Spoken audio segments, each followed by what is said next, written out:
Experts say coyotes are a natural and essential part of our ecosystem and food chain, but neighborhoods are worried that they're a danger to family pets, humans, and property.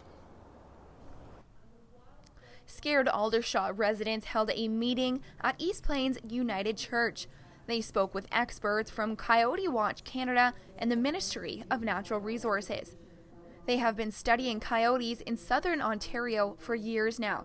They would like to educate the public on how to safely live in harmony with them, but they need your help, and they say there's easy steps to keep them away from family pets.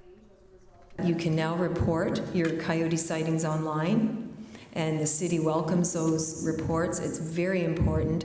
Your information and contribution not only keeps the city up to date on where those sightings are, it also really gives a great, accurate profile of what's happening in your communities.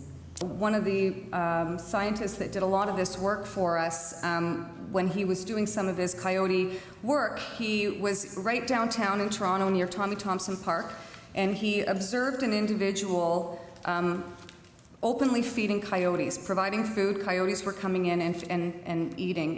And when the biologist from the ministry approached the individual and said, "Oh, have you seen any coyotes around?" And the guy said, "Oh, nope." He said, "Well, I just saw you feeding a few." And then, well, so people are doing this. We know what's happening, and most certainly that's creating this fearlessness and that general natural separation, or that fear that coyotes generally demonstrate to humans, is removed when they start associating humans with a source of food. In many cases, a coyote that harms a small dog is not using the dog as a food source, but it simply is scared that the dog is interfering with either its pups or its food source, which could be your garbage bins or your compost that you leave outside. I had a cat. His name was Pumpkin. He was a beautiful calico cat. He was 13 years old and loved to sit on my front porch. We saw this coyote, and at the same time he came out, our dog was sitting on our couch or chaise lounge with us, and he took off after the coyote, and within a second the coyote grabbed his neck right in front of us, snapped it, and hear the squeal. I don't wish that on anybody. It was a very traumatic experience, to say the least.